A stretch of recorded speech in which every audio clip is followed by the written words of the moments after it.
Mystic Force really started out well, but it turned into the Nick Show really fast.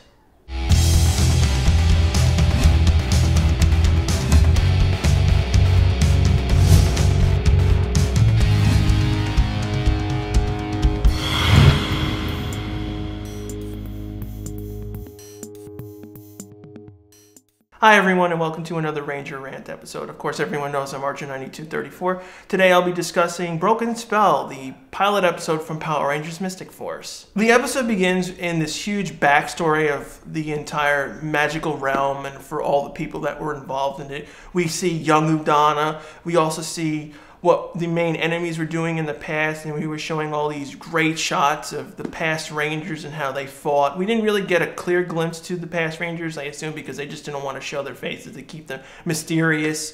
We also get this backstory that the original Rangers were also died in battle by sealing away the main evil that we saw from the gate. Now, I also like to point out that there was one effect shot that where the camera's flying across this desert area where explosions were exploding up. Now this shot was actually reused in RPM shot. It was changed around, but the main camera movement and desert floor and explosion shots were taken directly from this scene into the RPM pilot. Now, of course, Mystic Force and Magi Rangers were, of course, influenced by Harry Potter. Because at this point in time, Harry Potter was the big craze, so, well, let's do a magic show for... Now, for Mystic Force, they went even more farther than what Magi Ranger did, is that they hired a narrator that almost sounds very similar to the Harry Potter trailer narrators. So after this big explanation of backstory, we finally get to meet the first Ranger of the team, the Red Ranger, Nick. We basically see he's coming to a new place called Briarwood. Now, in recent years, we hardly ever get the location of the places where the main Rangers are. After Nick's introduction, we finally start to see the other four Rangers. We find out that they work in a place called the Rock Emporium. We find out that Nick, the Yellow Ranger, he's the one who's crazy. He believes anything, he'll do anything. He's that big kid. Then we find out that Madison is more of the simpler, more level-headed, more smart of the group. We also find out she's the sister of Vita.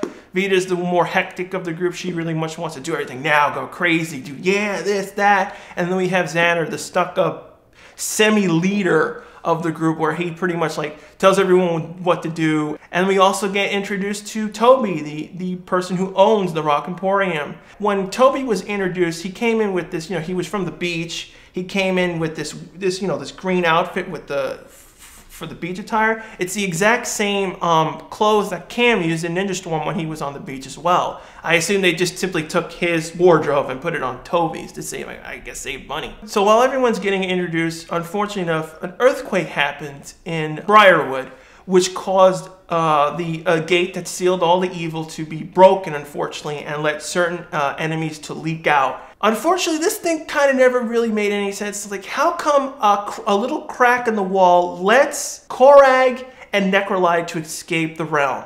It really never made any sense. I mean, it doesn't even make any sense inside Magi Ranger too. It's like certain people could escape, but the main villain can't. I mean, once the door is weakened, shouldn't everyone come out? I know it has to be done this way in order for the plot to be driven, but it just felt really weird and it really didn't make any sense. So after the earthquake, and we find that some of the evil has left the place, we get loosely introduced to Donna, which is hidden inside a cloak.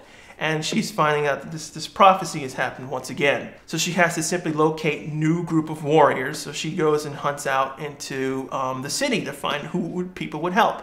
So while this is going on, Madison, with her, her unique personality, is videotaping people.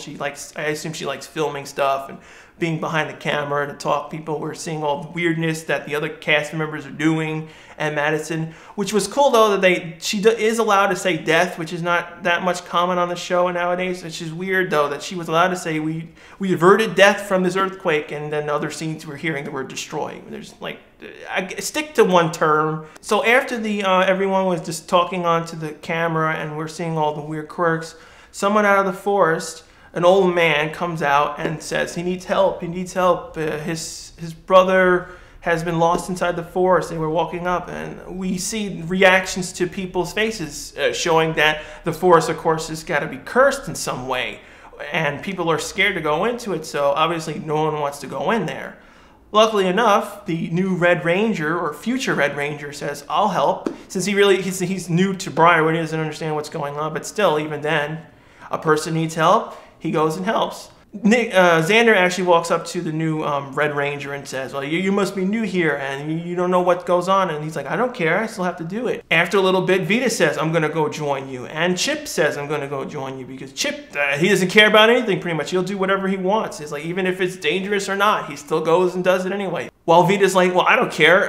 It's rather than being like, you know, being scared, I guess. So she goes with Nick. After a little bit, we finally go into the main lair for the main villains. We finally get introduced to some of the main villains, for example, Coreg and Necroli. We don't really get introduced to the main villain right now at this point, but we get a little bit of backstory of what's going on. He's pretty much sealed and stuck down there, while Coreg and Necroli are allowed to, you know, venture outside. Now, I want to talk about Necroli's costume. Now, everyone knows that in Magi Ranger, Vencuria, aka Necroli, was two people that formed into one being, and her costume was a lot different compared to the costume that's used in Mystic Force. Now, the reason why they had to change the costume because Vencuria's costume was much more revealing. She wasn't naked, it was more like of a skin-colored bodysuit, just to show off her figure. So I assume Disney thought this was inappropriate, so they decided to redesign Necroli's costume. This in turn causes an editing issue with using the Magi Ranger footage. A lot of the shots that show her front part of her body has to be cut away and removed. So it causes this weird editing issue where we'll be jumping back between shots where it's like this shot doesn't really match and that shot doesn't really match. I find it kind of hypocritical because Dulcia wore even less than what Vencuria did in the MMPR movie, which I was like, well, what was the point of this issue? So as time progresses, that the Unknown Man leads Nick, Chip, and Vita further into the forest. Now, just before they cross this special realm, we find out that Xander and Madison tag along. Xander takes Vita's car. Vita doesn't like it, so she kind of yells at him for a little bit. So they decide to join the other three. And we finally get the 5 future Red Ranger, yellow, pink, blue, and green. After they enter the Forbidden Forest, the old man disappears. Everyone doesn't know what's going on. They have this weird feeling presence, and all of a sudden this person in this black garb comes. Of course, they're all scared and like, well, what's going on and this? And then all of a sudden, the enemy comes up. So they're ambushed, and unfortunately, they don't know what to do. They're between this unknown person. They're between the Henyaks. They don't know what to do. And so on forth, this unknown person uses her magic wand and sends them away into to the main place of Root Core. Donna should have just introduced herself right away.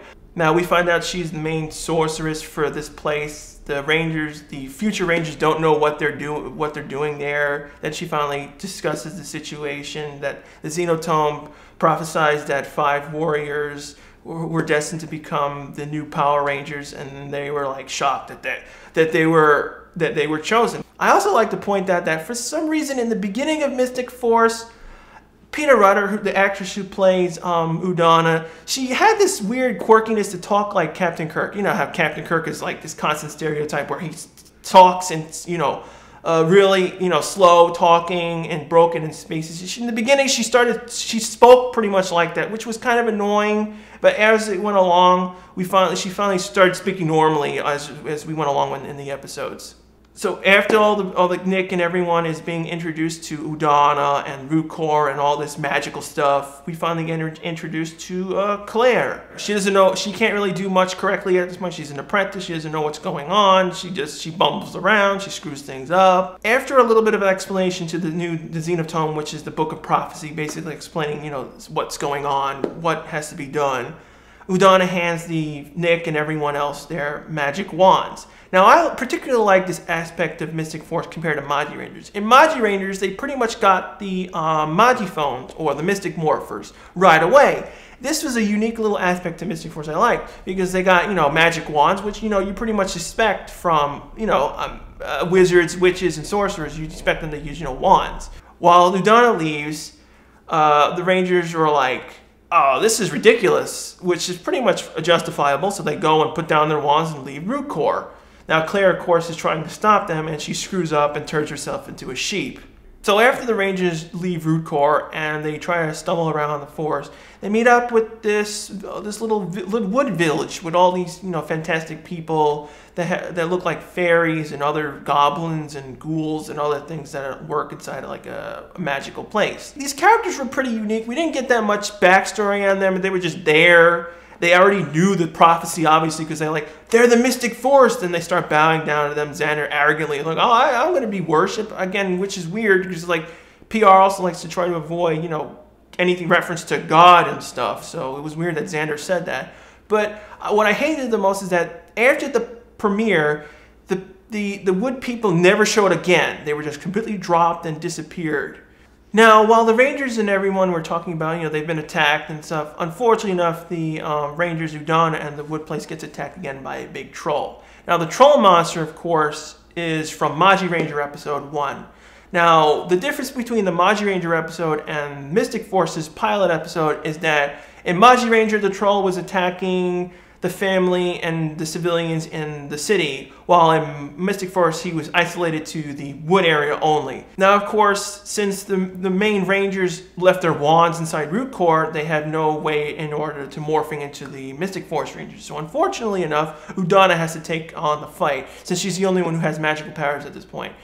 Now, we get this really cool moment where we finally see Donna morph into the White Mystic Ranger, which is great and all, but what I hate the most is that besides Broken Spell, they never use her morphing sequence ever again. So it feels like a waste that they had this special effect done for her morph and then we never saw it again. So while the White Mystic Ranger is fighting off the troll, the other Rangers don't have any magical powers at this point. They don't have their wands, they don't know what they're doing, and they unfortunately have to, you know, fight the enemy wave that's coming in. Now, I really like this aspect because a lot of times the Rangers in past seasons automatically know how to fight. They know karate, they know martial arts, or their special powers give them their abilities, or they've been trained. So it was really cool that we see these really tough fights that people that don't know what's going on, they don't know what to do, they're trying to do whatever they can, and they're just screwing up and getting their butts kicked. Now, after a while, they're getting their butts handed to them. Now, Donna says, all you have to do is believe in magic.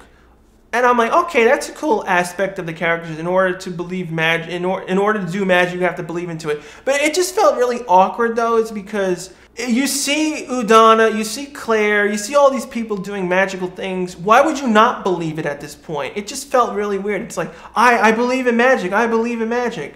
Now, the reason why this happened is because they have to, in order to line up this stuff that happened inside the Magi Ranger footage. The reason why this happened was because, in order to explain why the Red Ranger didn't appear, because in Magi Ranger, Kai was afraid to actually help out the other four, because he was the youngest one of the group, because they're, in Magi Ranger, the Magi Rangers are family members, and Kai was the youngest. He was too afraid. It's like, if I screw up, I'll get my brothers and sisters killed. So he refused to fight in the beginning until he finally got the courage and to accept fear in order to fight. But that was the reason why they had this weird thing, I believe in magic, and Nick being, you know, cut out of the first half of the story. The thing I found weird, though, during the fight is, like, you know, all the Rangers don't know what to do. They don't know how to fight. But there was this weird moment where, you know, Madison trips over her own feet by running away. But then they cut to a shot where she's flying in the air. How do you go from tripping over your own feet to flying in the air? That made totally no sense, which obviously was an editing mistake, but they had no other choice to do. They must have screwed it up in some fashion. After finally a couple of minutes where the White Mystic Ranger is finding the troll, she freezes him and he disintegrates in a powder of dust. Now, we think it's all over, everything's safe and sound. Unfortunately not. Coreg ambushes the five, and they don't know what's going on. Donna doesn't know who he is, so she unfortunately has to fight him alone. We finally see a new transformation for Coreg. Donna has a magical spell to get big. Although I found it weird, though, that later on when the Rangers get big, they transform into their spirit forms, the Mystic Phoenix, the Mystic Titan, all their animal spirit forms. But Donna doesn't have an animal spirit. It just felt that, why does Donna not have animal spirit of some kind, and she just transforms into her normal ranger self. While during the fight, Donna is fighting Coreg, and they have this little weird moment of, I know you too, but we're still gonna fight and stop each other. This similar thing happened in Maji Ranger 2. It just felt a little bit forced on both versions of the series. Maji Ranger felt forced, and this one felt forced. It's like you know each other, but then you don't know each other. So it's like, then why are you fighting? Then it just felt a little bit weird. Unfortunately enough, Coreg overpowers Donna and knocks her out of her giant form, and she loses energy and powers down. Now, in Maji Rangers, this was a little bit different. In Mystic Force, Coreg steals her white mystic staff. And that's the explanation of why Donna can't morph and is unfortunately now stuck in Rukor as the mentor. In Maji Rangers, the Maji mother, which was of course the Maji Ranger team's mother, was killed by Woolzard. So the staff was never taken. The family members take the staff and bring it back to their home and put it onto the wall. So after Coreg, because he's an honorable enemy, which is very rare in this case, he lets them live until they retreat back to Rukor. Now, unfortunately, at this point, Nick doesn't believe in magic, and he decides to quit the team while everyone is like, yeah, okay, I'll join. Now, the Rangers, of course, get their new magic wands again, and the Rangers are like, this is not good. I'm going to be walking around with a wand in my pocket. So Donna changes the wands into the Mystic Morphers, which of course are much more easily hidden. They're high-tech, and they still serve the same function because the Mystic Morpher turns into a wand in its secondary mode. So after they finally get their Mystic Morphers, the Rangers figure out how to get to Rukor. And we get this funny moment with Toby. It's like, did I just see you go into from the tree to here? And everyone's like, nope, no, you didn't see anything. And then Toby, funnily enough, tries like, oh, let me just bang my head into it. And he hits his head onto the tree. And they try to resume their lives. So after Nick and Madison are talking, we finally get to the, we finally go back to the enemy lair, and we find out that, Coreg has successfully stopped one of the Mystic Rangers. He's gotten the staff from Donna, and so while this is going on, Claire actually reminds Donna that, well, you didn't give up on me. Why should you give up on Nick? Which is like reminding, well, yeah, you're right. I shouldn't give up on Nick because really he's the one who's having a hard time, but he is the fifth warrior that should help out. So Donna comes back into the the human realm and tries to convince Nick, you should help the other four. This is a really big task. You are the one who was picked. You should really be the one with them. Oh yeah, by the way, I can't be seen. So it's like, great, Nick, not only on top of that, he's the unknown stranger, but he's the one who's now basically being crazy. So while Donna's trying to convince Nick to return with the other four unfortunately are signaled that there's another enemy that they have to take down. Fortunately, Nick declines, and then Donna's like, well, here's your bike, here's your fix. But please try to think about it, and Nick goes on his way. So while the other four Rangers re-enter the woods, we see that they get new clothes and a cloak. Now, the cloak is a little bit offshoot of Maji Ranger. In Maji Ranger, they have the similar cloak fashion, so they pretty much copy the cloak aspect of the costumes. But the main uniforms that they wear are unique for Mystic Force. They do not copy the actual costumes that the Maji Rangers use. Now, the thing I hate, though, is that this is the last time we actually ever seen a full morph sequence in PR at this point. After Mystic Force, Operation Overdrive, Jungle Fury, RPM, we never had seen a full morph sequence for any of the Rangers. It was always usually split screen, or it was like squished together, or only certain ones got a full morph sequence. We never saw all of them get the full morph. So after they morph, we finally get to see, we see their roll call, we see the new Mystic Rangers, we see like what they can do. We find out that they have special side powers which they use with the Maji staff, where they can control water, wind, the earth, electricity. So we get all to see those cool things. We also see that the Maji staff has sub modes where it can transform into an axe, staff mode, and crossbow mode, which is very similar and a throwback to the trans daggers from Lost Galaxy. Unfortunately enough, since the Rangers are, novices, they don't know what they're really doing. They have their basic knowledge of the powers. Unfortunately, Coreg throws away with them. They enter Coreg's fight. Coreg pretty much destroys them. They're on the floor. and Coreg's ready to kill them. At the last minute, Donna has to project this fight into Nick's mind, saying, "Oh Lord, they need my help after all." He forms a regret because he really should be there with them. So at the last minute, he turns around and heads toward them. So at the last minute, right before Coreg attacks them, Nick does this really cool and amazing stunt with the bike. The bike flies in the air, and he jumps off the bike and attacks Coreg mid-fall. I really like this move that Koichi Sakamoto obviously designed. Now, the cool thing though is that it was only used in Operation Overdrive, and pretty much that was it. It wasn't really used after that. And then what was also interesting is that when PR was originally canceled, Koichi simply moved back to Japan and was working on the Kamen Rider series, and he would use the bike maneuver several times in that series as well. So it was cool to see PR moments inside another series in Japan. So after Nick knocks down Coreg, and Coreg was like, you know, shocked and impressed at the exact same time, and then Nick was like, finally, well, this is a good time to believe in magic, which fortunately enough he does. He believes in magic. He finally accepts that magic is real, although I don't see why you shouldn't have accepted magic since the beginning. And so he finally powers up and he transforms into the new Red Mystic Ranger. Now, this is where we finally get to see more Magi Ranger footage. It was a little bit awkward though, because we finally see, since Kai in Magi Ranger was, a semi-professional soccer player. That's the reason why Nick, knows how to do kicks and knows certain soccer terms, which is like kind of not his character, because he's just a biker. We didn't really get that much explanation of why he knows how to do soccer moves and stuff. That's because Kai was the one who knows how to do soccer. A similar thing happened in Dino Thunder, where Kira knew how to bat tennis balls. It didn't really make any sense for Kira because she was a musician, while obviously in Auber Ranger, Yellow was the person who knew how to play tennis.